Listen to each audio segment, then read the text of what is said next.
All right, everybody, how y'all doing? And welcome back to Fantasy Football Road to the Championship title. We are in week 3, and I like to know how did I do. Y'all know me. I'm not going to bore y'all too long because it's not dealing with money. If I said, "Hey, I'll watch to the end for $100,000," y'all say, "Oh, let's watch, get the money." But anyway, a little joke thrown at y'all. This is week 3. How did I do? Because I'm chasing for that my second championship title. Let's do this. OMG. OMG. It's not looking good for me right now. I faced off to CTE, who was 2-0 when I faced him. He beat me. He went up 3-0. He holds number 1 in the division. So he slapped me all up in the mouth with 141.0 to 119.86. Now I did left 2 points on the bench. I left the tight end Baltimore Ravens tight end on the bench. He did 27.5, and I left Mason on the bench. He did 25 point something.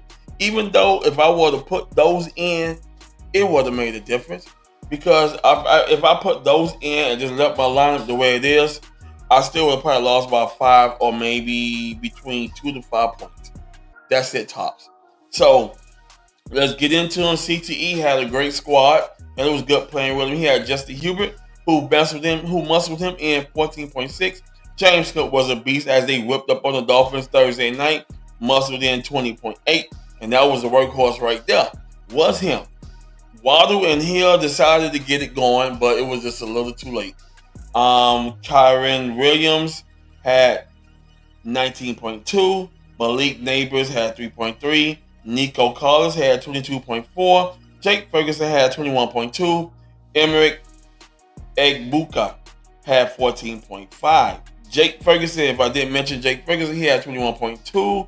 And Emery and Buka had 14.5. Seahawks defense played one hell of a game. They must have done 17 points.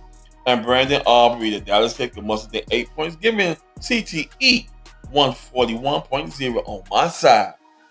And I had to make a lot of changes today. So Aaron Rodgers must be in 11.66. He's old. I didn't know why he retired, but I guess he said, "Hey, I could go ahead and get Pittsburgh a championship title."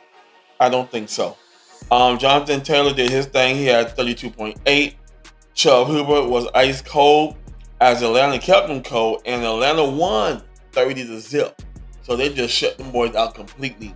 And Carolina Panthers then had no answer to Atlanta Falcons defense. As Chuba Hubbard muscled in me 9.6, Tyreek Hill 15.9, Rome Dunzi 15.2.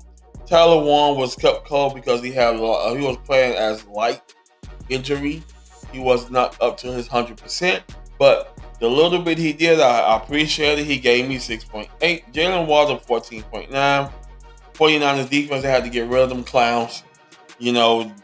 That's a damn shame. Even though they played Arizona and they won by 1 point. That's a damn shame. Damn shame. And 49ers defense held on to give me 6 points. And Matt Prater, Buffalo's kicker, 7 points, giving me a total of 119.86. And it was not enough to push ahead of CTE, who had control from beginning to end.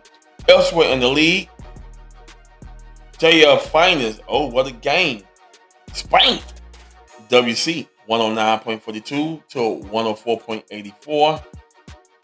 Rumbling Stumbling ran all over. No, Rumbling Stumbling got spanked by the Packers as the Packers was in cruise control, spanking them boys by 11 points. Whipped them 135.56 to 124.32. Now, if I don't add the .32 in, I'll just go ahead and leave that off and just go with straight points so y'all understand how that is. Next up was Murray up and win. Battle John Scary Team.